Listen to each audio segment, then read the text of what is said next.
बल्कि उन्होंने इस बात का इजहार भी किया वापसी में कि यार किस काम के लिए मुझे यहाँ बुलाया। लेकिन जाने के लिए जो उन्हें इंसिस्ट किया गया उसमें जो उस वक्त जनरल महमूद दुरानी साहब थे, और उन्होंने कोई 16 मरतबा टेलीफ़ोन किए, मेरी वालदा को टेलीफ़ोन किया, लॉग बुक मौजूद है हमारे पास। उन्होंने कहा कि मैंने ख़ुद गाड़ी में सफ़र करते हुए, मैं आगे बैठा होता था, पीछे ब्रिगेडियर नजीब, उनके एमएस थे, वो थे, और जनरल साहब बैठे होते थे। जनरल साहब ने ब्रिगेडियर नजीब को 2 मरतबा कहा, यार कि इसको क्या हो गया, ये इतनी कॉलें कर रहे हैं आने के लिए, तो इसको मना करो कि इस तरह ना करे। क्योंकि उन दिनों में उन्हें जनरल साहब को, ज़िया-उल-हक शहीद को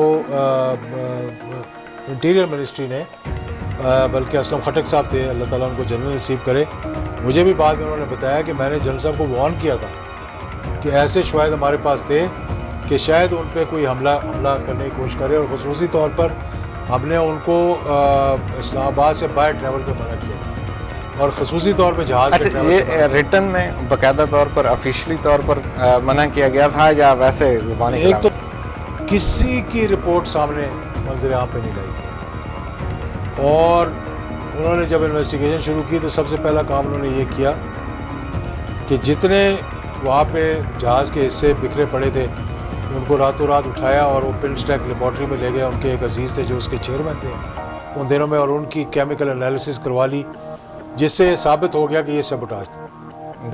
अच्छा, मैंने ये भी सुना था कि जो वहाँ पर उसका सिक्योरिटी का इंचार्ज था, जो जहाज़ की देखभाल कर रहे थे, तो वो अपने रिश्तेदार से मिलने पहुंचे हुए थे और बगैर चेक किए आमों की पेटियां भी अंदर चली गई, इन्वेस्टिगेशन की गई। वो जो अकरम अवान था वो रॉ के लिए काम कर रहा था। वो रॉ के लिए भी और मुसाद के लिए। अच्छा, मुसाद के दोनों।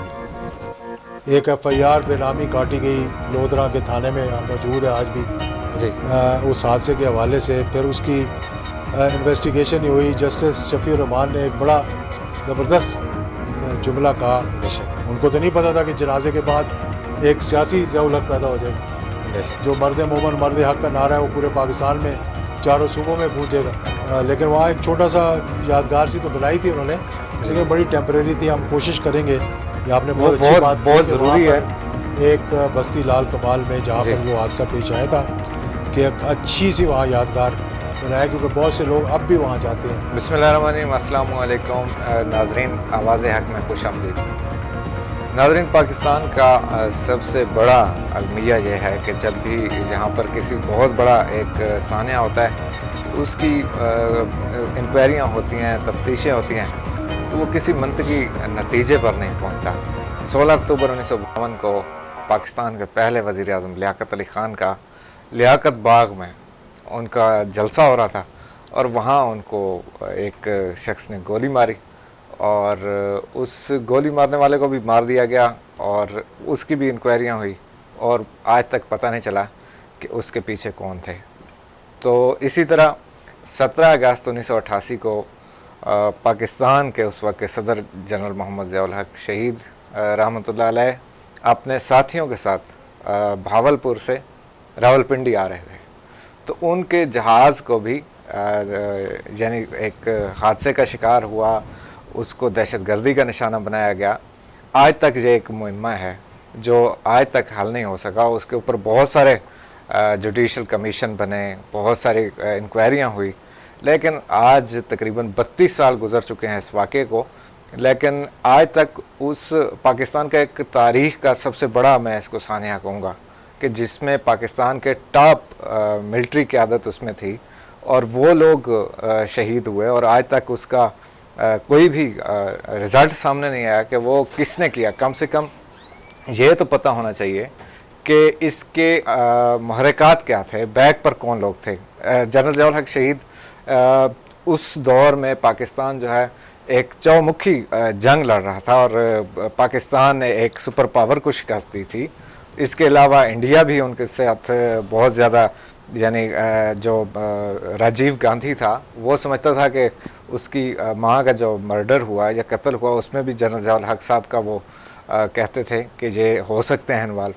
तो यानी जनरल ज़िया-उल-हक साहब के बहुत ज़्यादा मुखालफिन भी थे, और दुनिया भी शायद खौफज़दा थी कि एक सुपर पावर को एक शख्स ने शिकस्त दे दी, उसके टुकड़े टुकड़े कर दिए, तो उनका अगला हदफ क्या होगा। और पाकिस्तान का पूरी दुनिया के ऊपर यानी एक खौफ तारी था उस वक्त। जनरल ज़ियाउल हक साहब से बहुत ज़्यादा लोग डर रहे थे। तो आज तक उस मुहिम का कोई भी मंतकी नतीजे पर हम लोग नहीं पहुँचे। एजाज़ुल हक साहब, जनरल ज़ियाउल हक साहब की 32वीं ये बरसी है, तो हम चाहते हैं कि आज जनरल ज़ियाउल हक साहब के जो करोड़ों उनके फॉलोअर्स आज भी हैं, उसी तरह लोग उनको लाइक करते हैं।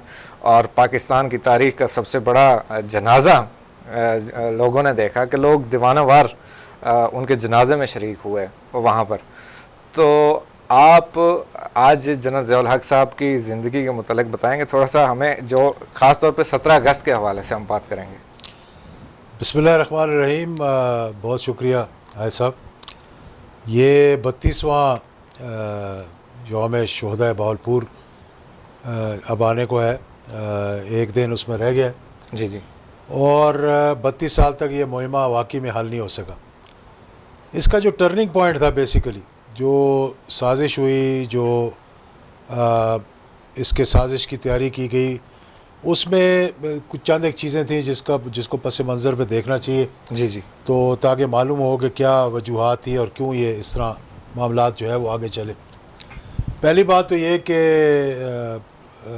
रूस को शिकस्त जो हुई और उसकी पसपाई हुई वहाँ से, उसके बाद ये देखा गया, दुनिया ने ये देखा कि तने तनहा फ़ैसला करने वाले जनरल ज़ियाउल हक शहीद जो थे, कि उन्होंने कहा कि पाकिस्तान और उनकी ये विज़न था, उनकी ये दूरअंदेशी थी कि उन्होंने ये समझ लिया था, भांप लिया था कि रूस ने आकर ये अफ़गानिस्तान में नहीं रुकना। और उनके जहन में वो पस मंज़र था ईस्ट जर्मनी का, सारे ईस्टर्न यूरोप का, कि जहाँ पर रूस ने कई सालों पहले मुदाखलत की और उसके बाद वहाँ जाकर डेरे जमा लिए। और दुनिया भी इस बात को तस्लीम करती थी कि रूस एक दफ़ा जहाँ चला जाता है वहाँ से वापस नहीं जाता। तो जब रूस अफ़गानिस्तान के अंदर आया तो जनरल ज़ियाउल हक शहीद को भी अमरीकनों ने और दीगर जो लोग थे उन्होंने ये समझाने की बहुत कोशिश की कि हम पाकिस्तान को मजबूत करते हैं, आपको हम पूरी सपोर्ट देते हैं, क्योंकि आप भूल जाएं कि ये जो है अफ़गानिस्तान जो है वो सुपर पावर है, वहाँ से निकल जाएगी। लेकिन उन्होंने कहा नहीं, हमने ये इसको यहाँ पर सिर्फ रोकना नहीं बल्कि वापस भेजना, ये हर किसी को जी इस बात का इल्म है। और उन्होंने फिर जब फ़ैसला किया, उस वक्त ना हमारी ISI तैयार थी, ना हमारा फ़ॉरेन ऑफिस इस बात के लिए तैयार था, क्योंकि बहुत सी कौमों के तारीख़ में ऐसे फ़ैसले होते हैं जो आपको करने पड़ते हैं उन कौमों को मजबूत बनाने के लिए, उनकी सोवरेनिटी को कायम रखने के लिए, उनकी आज़ादी खुद मुख्तारी को कायम रखने के लिए। और यही फ़ैसला जनरल ज़ियाउल हक शहीद ने लिया। और फिर अल्हम्दुलिल्लाह ये बात पहले भी मैंने की थी कि जब दिसंबर में ये 79 में ये हुआ, तो फरवरी में OIC के वज़राए ख़ारजा की मीटिंग इस्लामाबाद में जब बुलाई गई, तो तमाम OIC के मुस्लिम उम्मा के जो ममालिक थे उनमें से 2 के अलावा तमाम के तमाम ने कहा कि जो आपने फ़ैसला किया है वो सही किया है। और अफ़गानिस्तान उन दिनों में एक नॉन अलाइंड मुल्क था और इसकी वो स्टेटस जो है नॉन अलाइंड का वो कायम और दायम रहना चाहिए। और ये जो सब्जुगेशन हुई है, ये जो कब्ज़ा हुआ है वहाँ पर रूस का, इसको वहाँ से वापस भेजना चाहिए। जी जी। फिर उसके बाद अक़वाम मुत्तहिदा के 124 मुल्कों ने पाकिस्तान का साथ दिया। ये साजिश शुरू हो गई थी। जैसे ही रूस ने इनखला हुआ तो फिर उन सुपर पावर जो एक यूनिपोलर वर्ल्ड बन गया था जी, यानी कि 2 सुपर पावर्स की जगह एक सुपर पावर जो थी फिर रह गई, जो अमेरिका था। और अमेरिका ने अभी जनीवा एकॉर्ड नहीं हुआ था कि रूस के साथ हाथ मिला लिया और देख लिया कि ये हाथी जो रीच है कमज़ोर हो गया, तो हम क्यों ना इसका फ़ायदा उठाएं। तो चंद एक बातें मैं बताना चाहता हूं जो कि इससे पहले हुई। एक तो ये कि जब जनीवा अकॉर्ड से पहले मोहम्मद ख़ान जुनैद साहब का एक अमेरिका का दौरा था और उस दौरे में रेगन की और उनकी मुलाकात हुई। 1986 की बात है, शायद सितंबर अक्टूबर की बात है। अभी रूस का इनखला शुरू हो रहा था और जनीवा अकॉर्ड जो है उस पर बातचीत हो रही थी। तो उनका दौरा आ गया अमेरिका का। वो अमेरिका के दौरे पर गए तो एक अपने करीबी साथी को जो अमरीकी सिटीज़न थे लेकिन रहने वाले सिंध के थे, बदीन के इलाके के, तो उनकी मुलाकात हुई रेगन की मुलाकात के बाद मोहम्मद ख़ान जुनैद साहब से। उन्होंने कहा साईं क्या बातचीत हुई आपकी? मतलब उसने तो वैसे ही पूछा क्योंकि बहुत बेतकल्लफ थे और आपस में ज़ुबान में बात कर रहे थे। उन्होंने कहा भाई रेगन ने मुझे कहा है कि आप एक इलेक्टेड वज़ीर आज़म हैं और जो ज़ियाउल हक हैं वो तो एक फ़ौजी हुक्मरान हैं और आपको चाहिए कि वहाँ जमहूरियत की बहाली के लिए अब आप अपने आप को असर्ट करना शुरू करें और आप अपने आप को असर्ट करें। इसका मतलब ये था कि आप अपना रंग दिखाएं। तो उस दौरे के बाद जो है वो मोहम्मद ख़ान जुनैजो ने फिर एक तो जनीवा अकॉर्ड के लिए पेशरफ शुरू कर दी और उसके लिए एक ऑल पार्टीज़ कॉन्फ्रेंस बुलाई और जिसमें मोहतरमा बेनज़ीर को भी दावत दी। अब लाजमी बात है कि ज़ियाउल हक शहीद सदर थे उस वक्त और मोहतरमा और पीपल पार्टी का और एक इख्तलाफ तो था जी। तो ये उन्होंने इसलिए किया था कि अमेरिकनों ने उसको थपकी दे दी थी कि अब उनको मालूम हो गया था कि यहाँ पर एक अखवानियों की हुकूमत बननी है और ज़ियाउल हक शहीद जो है उस पर इंसिस्ट कर रहे थे।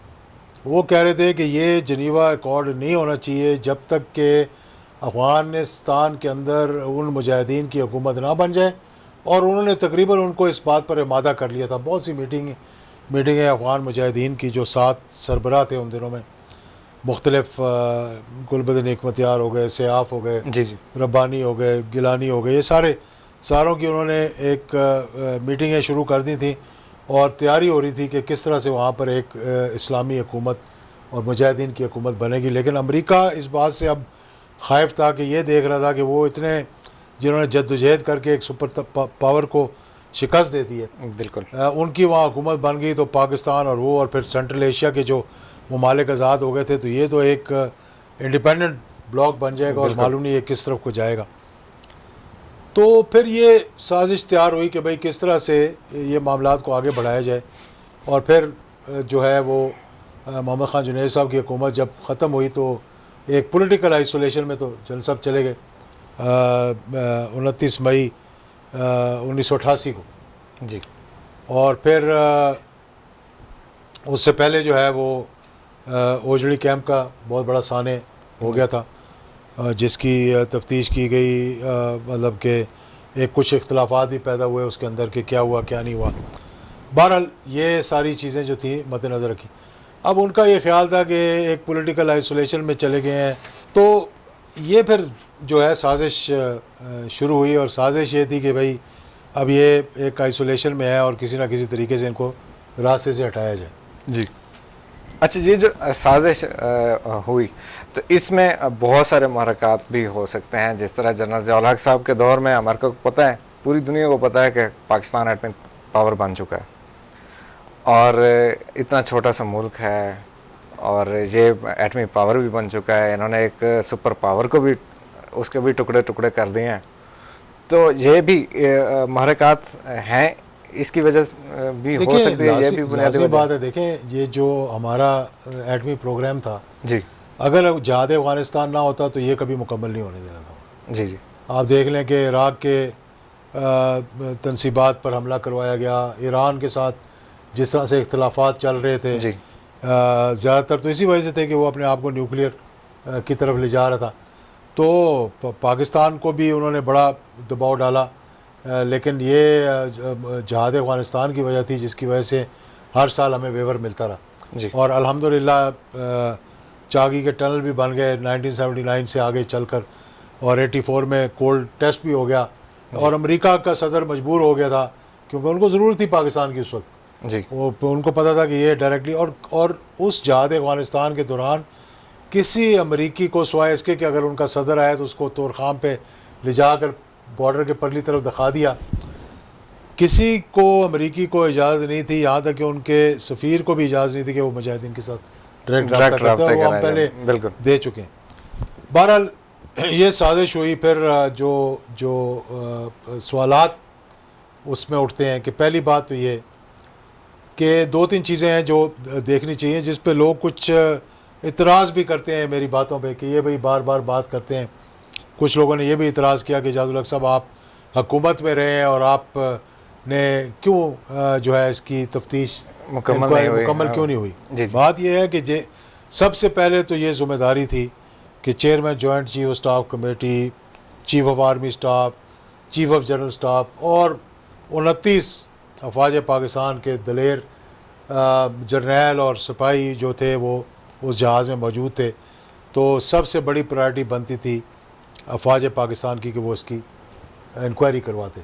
ठीक है। उसके बाद क्योंकि वो सदर पाकिस्तान थे तो इसलिए हुकूमत की और हुकूमतों की उसके बाद की ज़िम्मेदारी बनती थी। देखिए, इसमें जो सवालात मैं उठाता हूँ उस सवालात के जवाब मैं मांगता हूँ, और जब मैं जवाब मांगता हूँ तो बहुत तकलीफ़ होती है लोगों को। मैंने किसी पे डायरेक्ट इल्ज़ाम नहीं लगाया। मैं कहा इसके डायरेक्ट बेनिफिशरी कौन थे, इसके चीफ ऑफ आर्मी स्टाफ कौन बने उसके बाद, मिर्ज़ा असलम साहब बने। उन्होंने इंक्वायरी करवाई, उसको रखवाया। अच्छा, इजाज़ुल हक साहब, सवालात हैं जो सवालात ये भी हैं कि जनरल ज़ियाउल हक साहब का वहाँ जाना कोई इतना ज़रूरी नहीं था, कोई इतना बड़ा इवेंट नहीं हो रहा था बहावलपुर में। जनरल साहब के साथ फिर इतने हमारे टॉप मिलिट्री क़यादत भी उनके साथ थी और ये सब लोग वहाँ पर गए। जो जनरल ज़ियाउल हक साहब के बहुत करीबी साथी थे वो सब तकरीबन उसमें थे।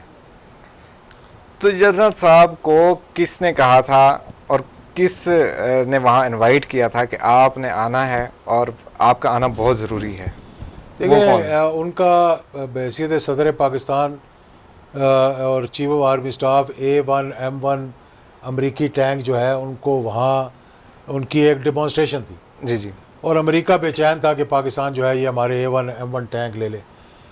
मायूस कुन उसकी वहाँ पर डिमॉन्स्ट्रेशन हुई।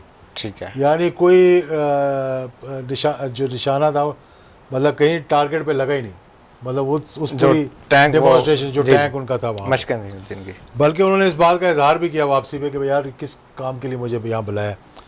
लेकिन जाने के लिए जो उन्हें इंसिस्ट किया गया उसमें जो उस वक्त जनरल महमूद दुरानी साहब थे और उन्होंने कोई 16 मरतबा टेलीफ़ोन किए, मेरी वालदा को टेलीफ़ोन किया। लॉग बुक मौजूद है हमारे पास, मैं कहीं अगर सामान को कंगालूँगा तो उसमें से निकलेगी कि हर कॉल उनकी आने वाली जो है वो नोट की हुई थी। 3-4 मरतबा जनरल साहब से बात की और उन्होंने इसका इजहार बरहमी किया। जनरल ज़ियाउल हक शहीद ने उनके ADC उस वक्त जो थे एक जिनकी ड्यूटी थी वो नहीं जा सके, वो आज भी मौजूद हैं। उन्होंने कहा कि वो रहे भी 1 महीना के करीब, 1.5 महीना ADC रहे थे। उसके बाद जनरल साहब की शहादत हो गई और उन्होंने उस दिन जाना था। अच्छा। साथ जाना था, नहीं गए और राहत ADC जो थे एयरफोर्स के वो साथ चले गए और वो शहीद हो गए। ये नेवी के थे, ये नहीं गए, जावेद मेहताब साहब ये नहीं गए साथ। उन्होंने कहा कि मैंने ख़ुद गाड़ी में सफ़र करते हुए मैं आगे बैठा होता था, पीछे ब्रिगेडियर नजीब उनके MS थे वो थे और जनरल साहब बैठे होते थे। जनरल साहब ने ब्रिगेडियर नजीब को 2 मरतबा कहा यार कि इसको क्या हो गया, ये इतनी कॉलें कर रहे हैं आने के लिए, तो इसको मना करो कि इस तरह ना करे। क्योंकि उन दिनों में उन्हें जनरल साहब को ज़ियाउल हक शहीद को इंटीरियर मिनिस्ट्री ने बल्कि असलम खटक साहब थे, अल्लाह ताला उनको जन्नत नसीब करे, मुझे भी बाद में उन्होंने बताया कि मैंने जनरल साहब को वार्न किया था कि ऐसे शवाहिद हमारे पास थे कि शायद उन पर कोई हमला करने की कोशिश करे और ख़ुसूसी तौर पर हमने उनको इस्लामाबाद से बाय ट्रैवल पे मना किया था और ख़ुसूसी तौर पे जहाज़ के ट्रैवल से मना। रिटर्न में बाकायदा तौर पर ऑफिशियली तौर पर मना किया गया था या वैसे ज़ुबानी? एक तो ज़ुबानी कलामी तो उन्होंने मुझे बताया था, लेकिन इसका कोई रिटर्न उन्होंने दिया या नहीं दिया मेरे पास तो नहीं था। क्योंकि देखिए, हम जो मैंने पहले आपको बात बता रहा था कि हमें ये कहा गया कि जी आप हुकूमत में होते हुए 2 मरतबा नहीं बातचीत कर सके। बंदयाल कमीशन बना, हमने शोर शराबा किया तो उन्होंने कवर अप के लिए एक बंदयाल कमीशन बना दिया, क्योंकि FK या SK बंदयाल जो थे वो इंटीरियर, ये नवाज शरीफ साहब के दौर में नहीं, ये बेनज़ीर के दौर में और बेनज़ीर के दौर में बनाया। वो बंदयाल साहब उस वक्त मेरे ख्याल में सेक्रेटरी इंटीरियर थे। ठीक है, उनका कमीशन बना। उसके बाद हमने जब 90 के बाद नवाज शरीफ साहब की हुकूमत आई और मैं वज़ीर बना तो बरसी पे मुतअद्दिद मरतबा हमने ये बात उठाई तो उन्होंने एक शुजात कमीशन बना दिया। चौधरी शुजात उस वक्त इंटीरियर मिनिस्टर थे, ठीक है, वज़ीर दाखिला थे। तीसरा कमीशन बना जो जुडिशल कमीशन बना, वो हमने यहाँ तक हम गए कि नवाज शरीफ को ये कहा कि हम आपका साथ छोड़ देंगे अगर आपने इसकी इंक्वायरी ना करवाई तो आप जुडिशल कमीशन बनवाएं।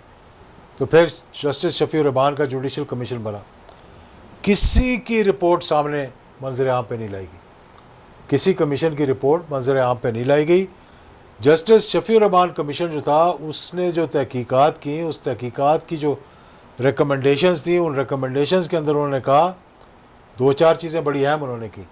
उन्होंने कहा कि इस तहकीकात को रुकवाने के लिए इसको कवर अप किया गया और हुकूमत को रेकमेंड किया कि इसकी क्रिमिनल इन्वेस्टिगेशन करवाएं, आप इस हादसे की क्रिमिनल इन्वेस्टिगेशन करवाएं। और वो रिपोर्ट भी आज तक मंजर आम पे नहीं आई। वो 3 जजेस थे, उसमें जस्टिस रियाज थे, जस्टिस शफीउर रहमान थे, एक सिंध से ताल्लुक़ रखने वाले जज थे जिन्होंने उनको बाद में कैंसर हो गया, अल्लाह को प्यारे हो गए, अल्लाह ताला उनको भी जन्नत नसीब करे। वो मेरे किसी जानने वाले के जानने वाले थे, तो वो एक दफ़ा मुझे उनको मिलाने के लिए ले गए जब वो बीमार थे। उन्होंने एक रफ सी कॉपी रिपोर्ट की मुझे पकड़ा दी, जो बाद में छप भी गई और अभी भी कहीं कुछ पेजेस उसके जो है वो पड़े होंगे, जिसमें उन्होंने 1-2 बातें बड़ी इंकशाफ किए जो कि बड़े अजीबोगरीब इंकशाफ थे। एक तो उन्होंने इंकशाफ किया कि ये जहाज़, क्योंकि जब वो इन्वेस्टिगेशन कर रहे थे मैं भी उनके सामने पेश हुआ जी, एयर कमोडोर ज़हीर जैदी साहब भी पेश हुए, जो कि इनिशियली एयरफोर्स की तरफ से इन्वेस्टिगेशन के लिए बुलाए गए थे। और उन्होंने जब इन्वेस्टिगेशन शुरू की तो सबसे पहला काम उन्होंने ये किया कि जितने वहाँ पे जहाज़ के हिस्से बिखरे पड़े थे उनको रातों रात उठाया और वो पिनस्टैक लेबॉर्ट्री में ले गए। उनके एक अजीज़ थे जो उसके चेयरमैन थे उन दिनों में, और उनकी केमिकल एनालिसिस करवा ली, जिससे साबित हो गया कि ये सबोटाज था। जी, ये पहला स्टेप था जिसने ये साबित किया कि ये सबोटाज था, ये टेक्निकल फॉल्ट नहीं था, क्योंकि उसके अंदर जो एंटीमनी, उसका जो केमिकल एनालिसिस हुआ उसके अंदर उन्होंने बताया कि आमों के अंदर सल्फ़र निकला, आमों के पील्स के अंदर से, जहाज़ के जो हिस्से थे उसके अंदर से भी ऐसी चीज़ें निकली जो कि उसके अंदर मौजूद नहीं थी, वो मतलब एक्स्ट्रा उन्होंने कहा कि ऐड हुई हैं धमाका करने के लिए। तो ये चीज़ें थी जो जो जो मंजर आम पे लाई, और फिर उनको इन्वेस्टिगेशन से हटा दिया गया।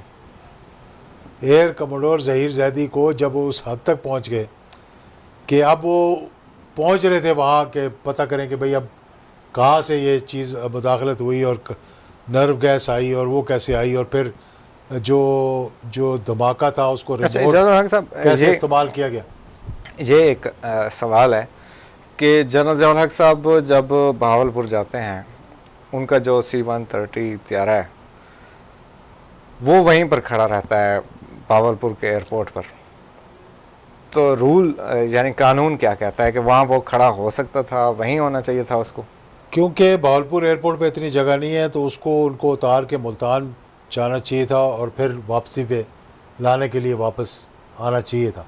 जी, वो ना सिर्फ वहाँ खड़ा रहा लेकिन उसको प्रॉपर सिक्योरिटी भी नहीं दी गई, और उसका एक दरवाज़ा ये दिखा कर के ख़राब है और लोग अंदर बाहर जाते रहे और कोई चेक करने वाला वहाँ पे नहीं था। अच्छा, मैंने ये भी सुना था कि जो वहाँ पर उसका सिक्योरिटी का इंचार्ज था, जो जहाज़ की देखभाल कर रहे थे, तो वो अपने रिश्तेदार से मिलने पहुँचे हुए थे। ये क्या हकीकत है? ये मुझे अब इतनी डिटेल मालूम नहीं है, लेकिन ज़हीर जैदी साहब ने एक रिपोर्ट तैयार की थी जिसकी एक कॉपी मेरे पास मौजूद है, मतलब उनके हाथ से लिखी हुई वो रिपोर्ट है, वो किसी वक्त बाद में हम शाया करेंगे। लेकिन ये उन्होंने बताया कि जो कानून के मुताबिक वहाँ सिक्योरिटी और जो उसको तहफ़्फ़ुज़ देना चाहिए था जहाज़ को, जो ग्रीन बुक के मुताबिक है, उसको नहीं देखा गया और बग़ैर चेक किए आमों की पेटियाँ भी अंदर चली गईं, और वो जो नर्व गैस थी उसको भी किसी न किसी तरीके से तो ये किसी ट्रॉफी में डालकर ये जो आम अंदर रखे गए थे, बहुत ये इसके बारे में कहा जाता है कि आम ही के अंदर कोई ऐसा मवाद था जो ब्लास्ट हुआ जिसकी वजह से, या कोई भी, तो वो दिए किसने थे? आम कौन देने वाले वो थे? एक तो बहावलपुर के मेयर ने कुछ पेटियां दी थी और कुछ वही जनरल दुरानी साहब की तरफ से पैक होकर आई थी, जो उन्होंने बाद में कहा कि शायद मैंने खुद पैक करवाई थी या अपनी निगरानी में करवाई थी, अब ये पता नहीं है। उसमें उन्होंने बताया था कि जब ये धमाका किया गया जहाज़ के अंदर, एक तो नर्व गैस थी जिससे पायलट्स को इनकैपेसिटेट किया गया। जी जी।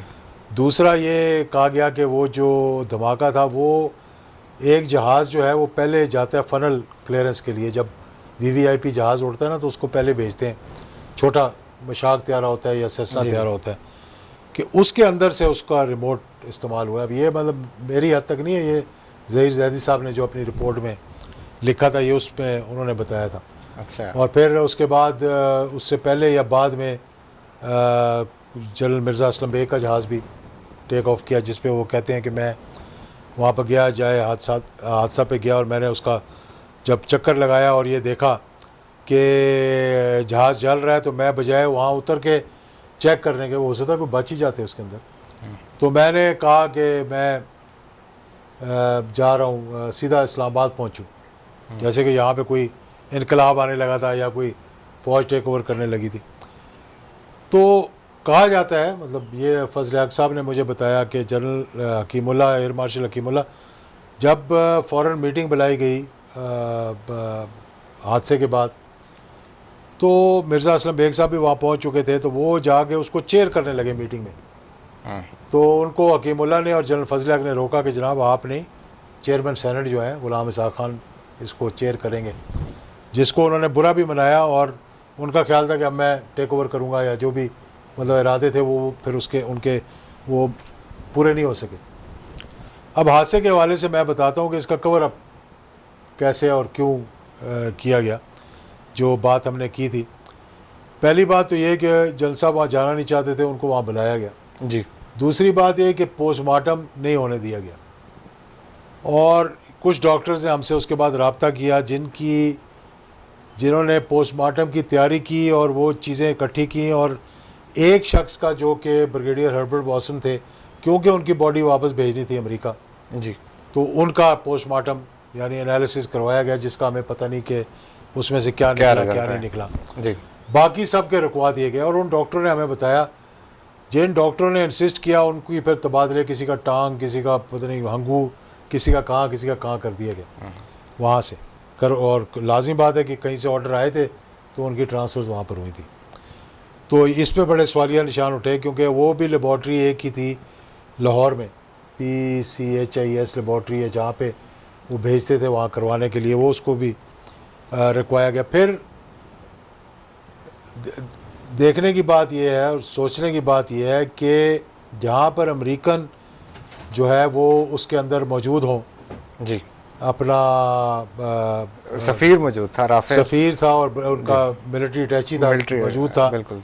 तो FBI की टीम को जो है वो 48 घंटे के अंदर अंदर यहाँ आना चाहिए था इन्वेस्टिगेट करने के लिए। वो 10 महीने तक नहीं आई, और बाद में पता लगा कि इसको रुकवाया गया, अपना एक वीटो किया गया उसको, जो सेक्रेटरी ऑफ डिफेंस थे जॉर्ज शुल्ट्ज अमेरिका के, उन्होंने रुकवाया। अच्छा जदल साहब, उस वक्त जब ये सान्या हुआ था तो उस वक्त तो यानी ये हादसा ही डिक्लेयर किया गया था कि यानी ये कोई फ़नी ख़राबी थी, जहाज़ ख़राब था, तो उसके ऊपर भी आप मेरे ख्याल में गए थे वहाँ पर। जहाज़ के क्योंकि 4 इंजन होते हैं, अगर एक इंजन ख़राब भी हो जाता है, C-130 ऐसा जहाज़ है साहब जिसको कहते हैं कि इसके चारों इंजन भी बंद हो जाए तो ग्लाइड करता है जी। और इसको ये बताने की कोशिश की गई कि ये टेक्निकल फॉल्ट आया इसके अंदर जहाज़ के। बाद में जो जॉइंट पाकिस्तान और अमेरिका की एयरफोर्स की टीम, जॉइंट इन्वेस्टिगेशन टीम बनी, जिसकी रिपोर्ट 357-59 पेजेस की थी, उसके कुछ हिस्सा जो है वो ग़ुलाम इसहाक़ साहब ने रिलीज़ कर दिया, वो 37 पेजेस के करीब, और उन्होंने पाकिस्तान टेलीविज़न पे आके कौम से ख़िताब करते हुए कहा कि ये जो है ये रिपोर्ट इस कंक्लूजन पे पहुंची है कि ये एक टेक्निकल फॉल्ट नहीं था बल्कि एक सबोटाज था। जी। Joint investigation team Pakistan air force की और अमेरिकन एयरफोर्स की, उन्होंने डिक्लेयर किया इस बात को। जी। फिर हम अमेरिका गए, हमने लॉकहीड को जो कि जहाज़ बनाता है, C-130 बनाता है, उसको चैलेंज किया, उसके ख़िलाफ़ हमने केस दायर किया। बहुत मशहूर एफली बेली के नाम से एक वकील हैं जिन्होंने OJ सिम्पसन केस किया हुआ था, 1-2 और केस किए हुए थे। जब हमने ये केस किया तो उन्होंने हमारी बाकायदा प्रेस कॉन्फ्रेंस करवाई, और उसमें दोनों आर्नल्ड राफेल जो सफ़ीर थे उनकी वाइफ से हमने रब्ता किया, जो हर्बर्ट वॉसन थे जो मिलिट्री अटैची थे उनकी वाइफ से हमने रब्ता किया तो इनिशियली तो वो बड़े शौक़ से उन्होंने कहा कि बड़ी अच्छा पेशरफ्त है ये। हमारा मकसद ये था कि हम जब लॉकहीड को सू करेंगे तो वो फिर साबित करेंगे कि ये एक टेक्निकल फॉल्ट नहीं थी, एक मतलब साजिश थी जी। अब जब उनको हमने एंगेज किया तो उन्होंने मतलब हमने उनको ये बताया तो उन्होंने बहुत हमारी एक प्रेस कॉन्फ्रेंस करवाई और उसके बाद उन्होंने मुझे एक दफ़ा फ़ोन करके बताया कि मिस्टर हक मुझे एक मतलब I have got the case of the century. उन्होंने कहा कि सेंचुरी का सबसे बड़ा केस मुझे मिल गया और मुझे सिविल एविएशन अथॉरिटी के हेड ने लंच पे इनवाइट किया और जैसे ही वो लंच हुआ उसके बाद उन्होंने हमसे रब्ता ख़त्म कर दिया। मैं ये कहता हूँ कवर अप के तरीके बता रहा हूँ आपको कि मतलब इतना खौफ दिला दिया गया हो उनको या मना कर दिया होगा किसी अमेरिका के किसी डिपार्टमेंट की तरफ से, तो उन्होंने फिर इनकार कर दिया कि भाई अब मेरे दफ्तर में रब्ता ना करें और ना ही हम बात करते और ना उसके बाद हमें एक्सेस मिला आर्नल्ड रफेल साहब की मोहतरमा से जो बाद में मेरे ख्याल में स्टेट डिपार्टमेंट में रही और फिर पाकिस्तान के भी उनके दौरे कई मरतबा हुए और ना ही मिलिट्री अटैची जो थे हर्बर्ट वासम ना उनकी वाइफ से एक्सेस हमें हुआ। उसके बाद पता नहीं उनके टेलीफोन चेंज कर दिए गए या क्या कर दिया गया। उस ज़माने में ये मोबाइल वगैरह तो इतने थे नहीं, लैंडलाइंस पे ही बात होती थी। खैर बहरहाल तो ये चीज़ें थी जिसको रुकवाया गया और फिर यहाँ जब FBI की टीम आई तो बजाय इसके कि हमसे मिले और 25 लोगों के हमने नाम दिए और बताया कि ये चीज़ें सवालात आप पूछें जा कर के ये क्यों हुआ, तो बजाय इसके वो टेक्सला और मरी की सैर करने के बाद वापस चले गए और हमसे एक झड़प हो गई उनकी।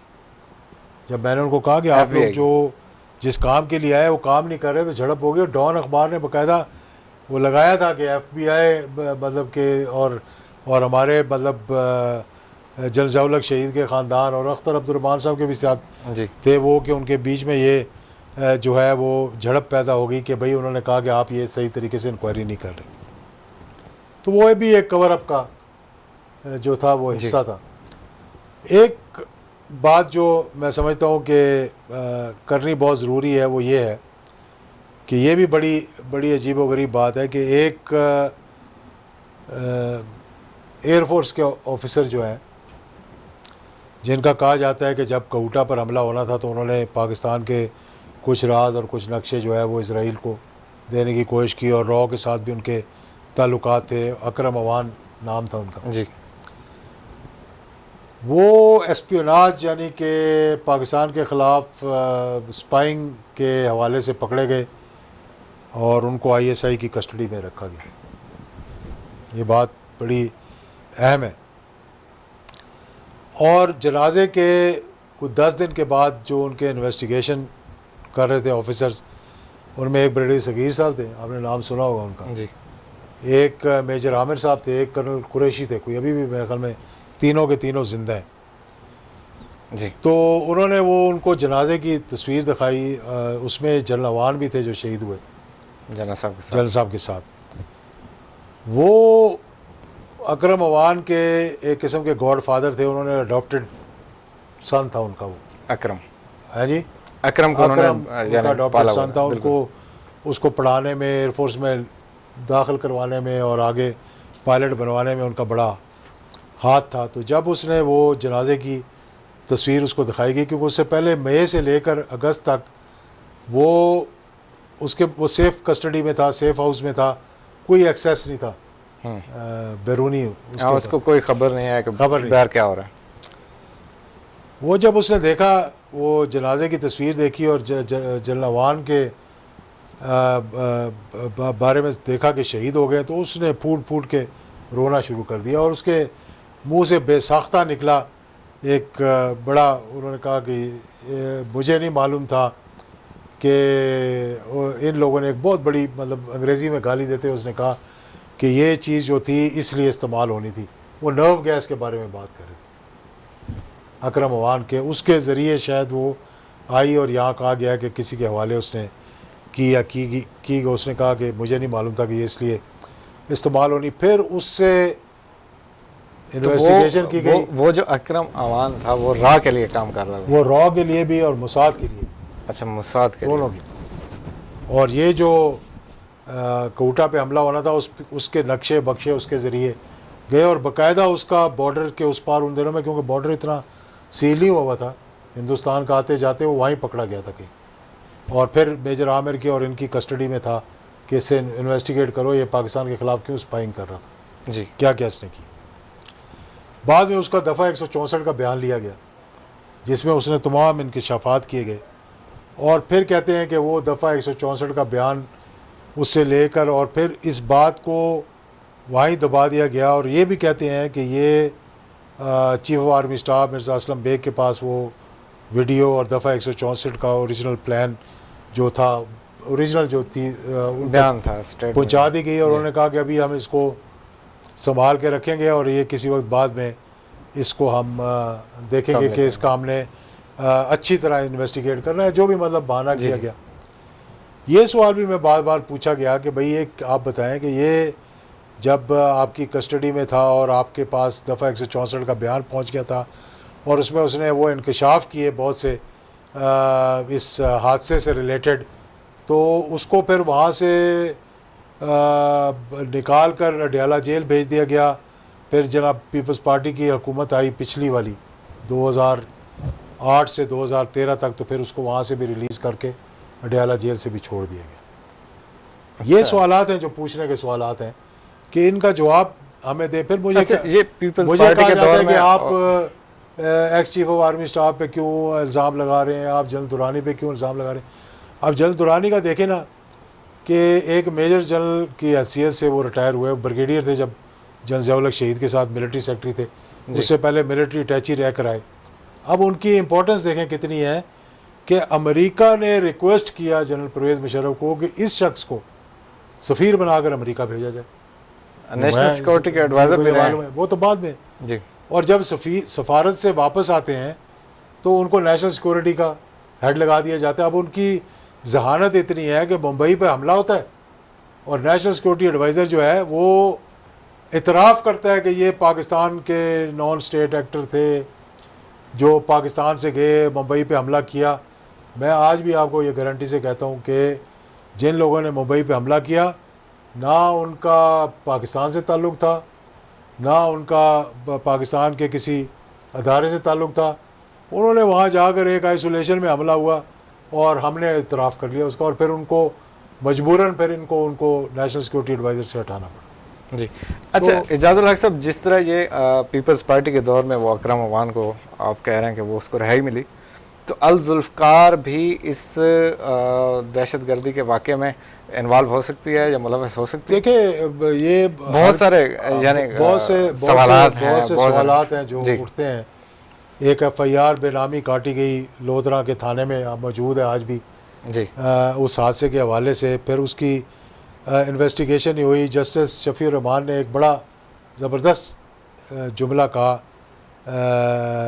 उसके अंदर के वो उन्होंने कहा कि जब ज़हीर ज़ैदी साहब आए तो उन्होंने एक तस्वीरें कुछ दिखाई जहाज़ के क्रैश के बाद की। तो C-130 का जो दुम होती है ना, दुम पीछे जी, बहुत बड़ा दरवाज़ा होता है जिसके अंदर टैंक भी चढ़ जाते हैं, आपने देखा होगा जी, कभी कभी ऐसे खुल जाता है वो बंद हो जाता है। उन्होंने कहा कि जब मैं इन्वेस्टिगेशन कर रहा था तो मैंने देखा कि उसके अंदर एक सुराख हुआ है, क्योंकि अंदर धमाका हुआ था तो उस ब्लास्ट की वजह से उसके अंदर एक सुराख हुआ। उनके जहन में ये बात आई और वो इन्वेस्टिगेशन करना चाह रहे थे कि वो जो धमाका हुआ ना वो उसके अंदर, उनका ख्याल था कि ये कहीं नीचे से कोई एक चीज़ मारी गई है या मिसाइल मारा गया, कि अगर अंदर ब्लास्ट होता तो वो बाहर की तरफ खुलता। वो जो होल हुआ था उसके अंदर वो अंदर की तरफ था, वो बाहर से अंदर की तरफ खुला था। हाँ। तो ये बात जब उन्होंने अपना जस्टिस शफीउर रहमान कमीशन को बताई तो जस्टिस शफीउर रहमान ने कहा कि हम उस जहाज़ के उस हिस्से को देखना चाहते हैं कि उसका कहाँ पड़ा हुआ है मलबा। उन्होंने कहा जी मुल्तान के हैंगर में किसी में पड़ा हुआ है, क्योंकि लोधरा जहाँ पे वो हुआ था भावलपुर के करीब क्रैश हुआ था, बस्ती लाल कमाल में सबसे करीब जो बेस थी वो मुल्तान की थी, तो वहाँ हैंगर में रख दिया गया। उन्हें एयरफोर्स को लिखा कि भाई हम जाना चाहते हैं उसकी तहकीक करने के लिए जी, और देखने के लिए जाना चाहते हैं, और 48 घंटे का उनको नोटिस दिया। और जब वहाँ गए तो देखा जी मलबे का मलबा ही गायब हो चुका, गायब हो गया वहाँ से। उन्होंने कहा कि पुराने ज़माने में हमने ये सुना था कि हाथी का हाथी गायब हो गया, हमने अपनी आंखों से देखा कि हाथी का हाथी गायब हो। और बाद में उन्होंने कहा जी वो तो मलबा यहाँ था ही नहीं, पहले उन्होंने कहा कि यहाँ पर मौजूद है, बाद में कहा जी यहाँ पे मौजूद ही नहीं है, और बाद में कहते हैं सुना गया कि उसके बाद उन्होंने उसको स्क्रैप उसका जो है वो बेच दिया किसी रद्दी में, मतलब जो स्क्रैप ख़रीदने वाले होते हैं उनको दे दिया गया। तो ये भी एक बहुत बड़ा फ्लॉ है बीच में, बिल्कुल, जो कि यानी कि जिसके बारे में देखना चाहिए कि क्या हुआ।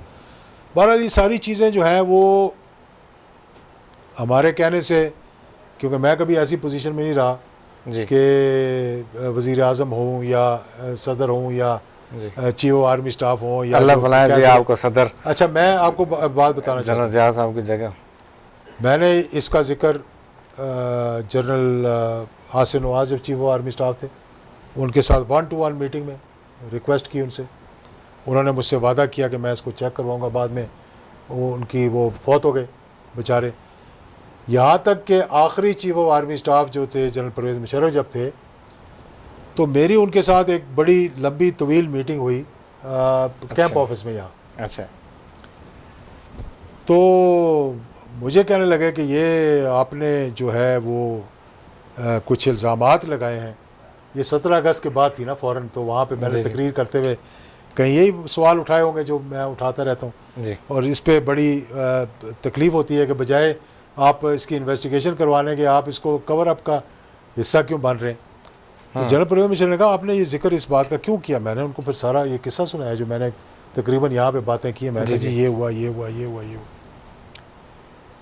बड़ी हैरानगी का इजहार किया। उन्होंने कहा अच्छा, तो मैं इसको चेक करवाता हूँ। मेरे बैठे हुए उन्होंने अपने मिलिट्री सेक्रेटरी को बुलाया। उस वक्त मेजर जनरल थे शायद, बाद में वो लेफ्टिनेंट जनरल बने, नाम मुझे भी याद नहीं आ रहा, कि शफातुल्लाह शायद नाम था उनका। जी, और उन्होंने कहा कि भाई ये जो जज़ुल हक साहब ने बताया जनरल साहब के हादसे के बारे में जो भी इंफॉर्मेशन हमारे पास अवेलेबल है वो मुझे दिखाना। बस बाद में आई गई होगी बात, पता नहीं उन्होंने मंगवाया कि नहीं मंगवाया, लेकिन मुझे तसल्ली देने के लिए उन्होंने ये बात कह दी। तो जस्टिस शफीउर रहमान ने ये 1993 से पहले की बात है या 97, मेरे ख्याल 97 वाली जो हुकूमत थी उसके नवाज बाद शरीफ ये है। कमीशन बना नवाज शरीफ की, और हम उस वक्त उनके साथ शामिल नहीं थे काबीना के अंदर, जी, लेकिन बरसी पे वो आते रहे। 1988 से 1989 में पहली बरसी हुई। 1999 में नवाज शरीफ साहब एग्ज़ाइल में गए। हुकूमत अपनी ख़त्म होने से पहले भी, मैं ये कहता हूँ ना कि अगस्त आया, अक्टूबर में उनकी हुकूमत ख़त्म हुई, 17 अगस्त को जो आखिरी बरसी हुई उनकी, उसमें भी मियाँ नवाज शरीफ साहब मौजूद थे। जस्टिस शफीक कमीशन अच्छा। रिपोर्ट बनाने के बाद उन्होंने फैसल मस्जिद में आके जलसे से ख़ताब भी किया, और कोई ऐसी बरसी नहीं थी जिसमें उन्होंने मतलब कि शमूलियत ना की हो।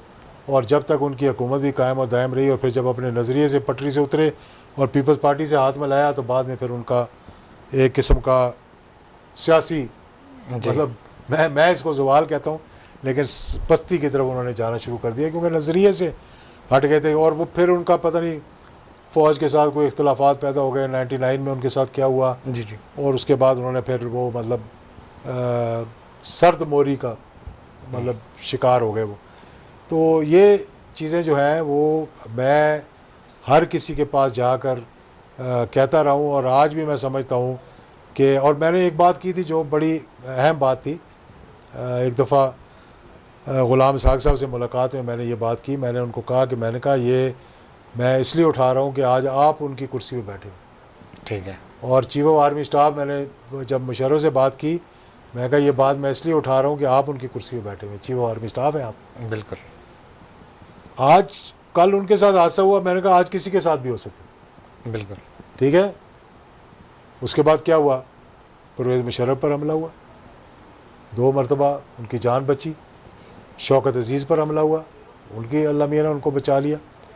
बेनज़ीर पर हमला हुआ, बेनज़ीर उस हादसे का शिकार हो गई, जो उस वक्त कहती थी कि उनका जो minister of state for defence था वो कहता था, उसको जब कहा गया ना जाके कि भाई इस हादसे के बारे में इंक्वायरी करो, उनका अल्लाह मियां को टेलीफोन करो।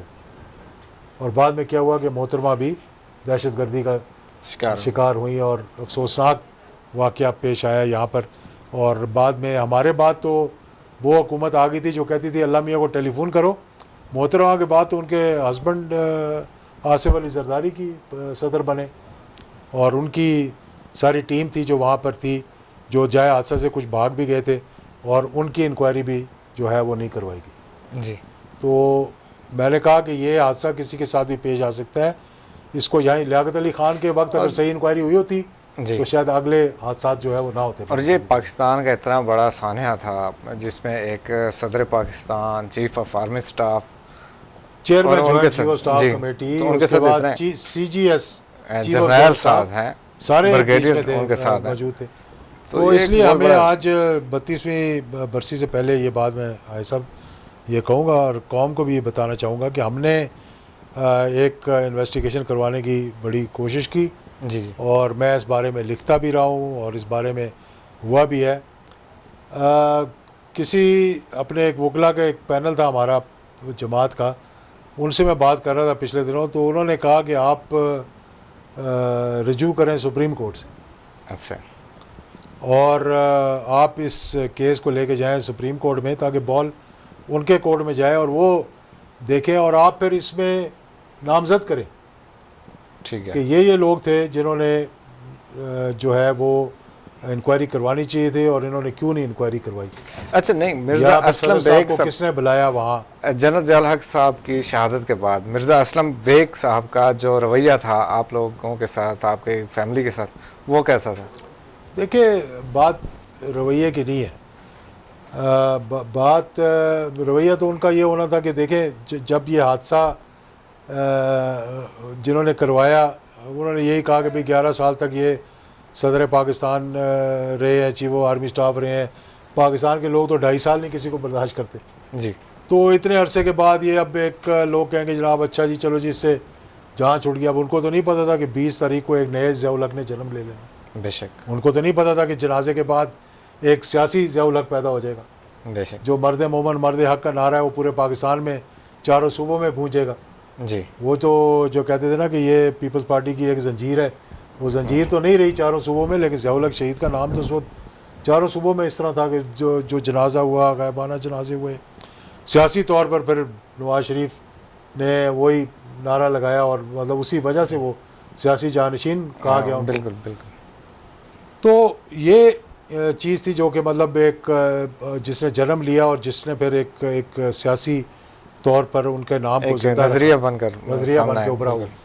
और फिर अभी भी देख लें आप अफ़गानिस्तान के अंदर आज भी अमेरिका की वहाँ से इनखला के वक्त भी लोग जो है वो वहाँ पे ज़ियाउल हक शहीद को याद करते हैं। सेंट्रल एशिया में उनको याद करते हैं।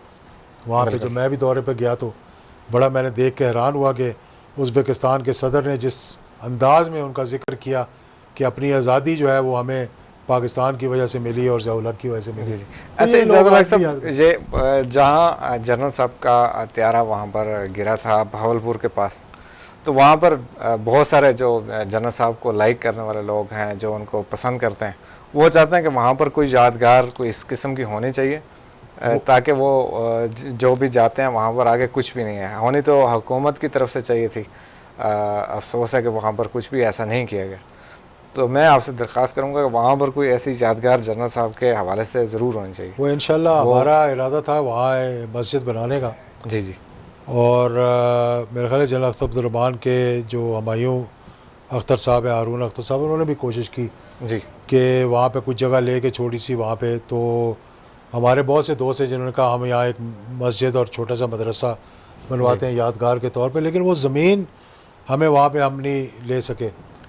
लेकिन वहाँ एक छोटा सा यादगार सी तो बनाई थी उन्होंने, लेकिन बड़ी टेम्परेरी थी। हम कोशिश करेंगे, ये आपने बहुत अच्छी बात की, बहुत ज़रूरी है। एक बस्ती लाल कमाल में जहाँ पर वो हादसा पेश आया था कि एक अच्छी सी वहाँ यादगार बनाया, क्योंकि बहुत से लोग अब भी वहाँ जाते हैं, बिल्कुल जाते और देखने के लिए जाते हैं। तो ये आपने बड़ी अच्छी बात की। तो इस बरसी पे हम ये कहते हैं कि अगली बरसी से पहले वहाँ पर कोई अच्छी यादगार बनाएंगे। बिल्कुल, क्योंकि वहाँ पर लोग जाते हैं जो इस्लामाबाद नहीं आ सकते, कोई ऐसे लोग होते हैं जो जनरल साहब के पास जहाँ दरबार उनका जो मकबरा है वहाँ पर नहीं आ सकते, तो वो वहाँ पर जाएंगे और वहीं से वो दुआ वगैरह करेंगे। बहुत अच्छी बात है। हमेशा उनकी जो खिदमत हैं वो याद रखी जाएंगी। तो एजाज़ुल हक साहब, आपसे दूसरी ये गुजारिश है कि जनरल ज़ियाउल हक साहब को आज भी लाखों लोग उनको पसंद करते हैं, लाइक करते हैं। आपने उनके मिशन को भी आगे बढ़ाने का एक अज़म किया हुआ है और उसके ऊपर चल रहे हैं। तो अपनी जो आपकी पाकिस्तान मुस्लिम लीग ज़िया शहीद जमात है, उसको यानी उस तरह मजबूत नहीं किया गया। ये एक हकीकत है जिस तरह होना चाहिए था, क्योंकि जनरल ज़ियाउल हक साहब को तो पूरी दुनिया में लोग उनको पसंद करते हैं। तो इसके ऊपर ये भी आपकी बात सही है। ये इसका भी हम अज़म तकरीबन हर साल 17 अगस्त को करते हैं और लोगों से कहते भी हैं कि अब मुतहर्रिक होंगे। और लोग बहुत मोहब्बत करने वाले पूरे पाकिस्तान के अंदर मौजूद हैं। और माशाल्लाह हमारी ज़ियाउल हक शहीद फाउंडेशन, आपको पता है कि जी लाखों उसके मेंबर हुआ करते थे और अभी भी हर शहर के अंदर हमारी प्रेजेंस मौजूद है। जी लेकिन ये कुछ मैं तो ये कहूँगा मेरी अपनी कुताही की वजह से, कुछ सुस्ती की वजह से, कुछ पार्लियामेंट में जब मैं था तो वहाँ मसरूफियात की वजह से फिर वज़ीर बनने के बाद भी इतनी तवज्जो नहीं दे सका। लेकिन अब हमने शुरू किया है अल्लाह के फजल करम से। लाहौर में भी हम अपना दफ्तर इस्टेब्लिश कर रहे हैं जी और आहिस्ता आहिस्ता हम अब कोशिश करेंगे पाकिस्तान मुस्लिम लीग ज़ियाउल हक शहीद को चारों सूबों के अंदर मुतहर्रिक करें। जी हमारे ऑफिस तो तकरीबन हर शहर के अंदर मौजूद हैं, लेकिन उनको ज़रा एक्टिव करने के बाद, क्योंकि पाकिस्तान की सियासत के अंदर एक बहुत बड़ा खला है इस वक्त। जी और कोई जमात भी जो है वो अवाम की उमंगों के मुताबिक नहीं पहुंच सकी। जी और हर जमात के जो जो जो जो लीडर हैं उन पे किसी न किसी किस्म के इल्ज़ामात जी जो है वो लगे हुए हैं। कोई करप्शन का है, कुछ दूसरे तीसरे हैं। तो अल्हम्दुलिल्लाह ये एक साफ़ सुथरी सी जमात है। मैं लोगों से भी कहूँगा कि हमारे साथ शामिल हों। जी और अब हम चारों सूबों का जब दौरा करेंगे सितंबर से इंशाल्लाह, जब मौसम ज़रा बेहतर हो जाएगा तो हम कोशिश करेंगे कि अपनी जमात को ज़रा मुतहर्रिक करें। बहुत शुक्रिया एजाज़ुल हक साहब। Thank you. दुआ गो हैं अल्लाह पाक जनरल मोहम्मद ज़ियाउल हक शहीद रहमतुल्लाह अलैह और उनके जितने भी दोस्त थे, उनके साथी रफ़क़ा जितने भी उनके साथ शहीद हुए थे 17 अगस्त 1988 को, अल्लाह ताला उन पर करोड़ों रहमतें नाज़िल फरमाए। अल्लाह पाकिस्तान की हिफाजत फरमाए। अगली बार किसी नए मौजू के साथ हाज़िर होंगे, तब तक के लिए इजाज़त दें। अल्लाह हाफ़िज़। पाकिस्तान जिंदाबाद।